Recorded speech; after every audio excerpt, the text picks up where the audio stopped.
Bonjour et bienvenue à la 5e vidéo du chapitre proportionnalité du programme de 5e. Dans cette vidéo, nous allons nous intéresser aux exercices simples sur les pourcentages. Donc, pourcentage, je vais juste vous donner un exemple de ce qu'on fait. Je vais tâcher dans mes explications de généraliser cet exemple pour vous permettre de résoudre d'autres exercices. Si en un an, le prix du litre d'essence est passé de 1,42 € à 1,62 €, quel a été le pourcentage d'augmentation? Et je vous demande d'arrondir à ce pourcentage à l'unité. D'accord? Donc, dans les exercices sur les pourcentages, on vous demande soit un pourcentage, soit ce qu'il y avait au départ avant qu'on applique le pourcentage, soit ce qu'il y avait à la fin quand on a appliqué le pourcentage.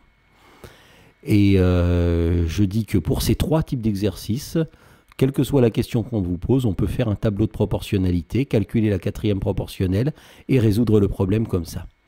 D'accord?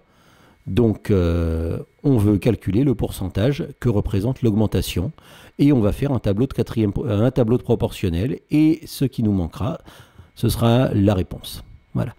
Donc, première chose, ce qui nous intéresse, c'est l'augmentation. Donc, l'augmentation, on va peut-être la calculer. Hein, on nous dit juste le prix du litre d'essence est passé de 1,42 € à 1,62 €. Donc, calculons l'augmentation. Allez-y, mettez la pause et faites-le.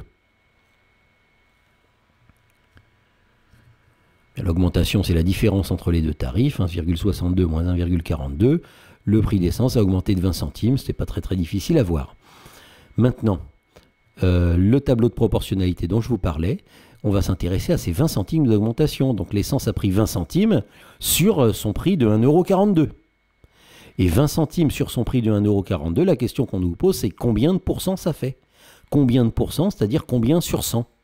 Autrement dit, 20 centimes sur 1,42 €, ça fait combien sur 100? Et ça, c'est un tableau de proportionnalité. Hein, voilà. Donc 20 centimes, vous voyez, je dis 20 centimes sur 1,42 € et dans mon tableau, j'écris les 20 centimes sur au-dessus de 1,42 €. Et je demande combien ça fait sur 100. Et donc là, vous voyez, en fonction des données que j'ai, je remplis trois nombres d'un tableau de proportionnalité et il me manque le quatrième que je calcule avec la méthode de calcul de la quatrième proportionnelle. Donc si on m'avait demandé la quantité initiale avant d'appliquer le pourcentage, il m'aurait manqué un autre nombre dans le tableau de proportionnalité, mais j'aurais fait pareil un calcul de quatrième proportionnelle.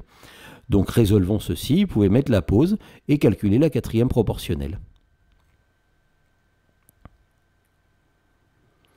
Toute méthode que vous avez employée est légitime. Moi, j'emploie les produits en croix. Hein, donc, je transforme le tableau en égalité de fractions. 0,20 sur 1,42 est égal à P sur 100.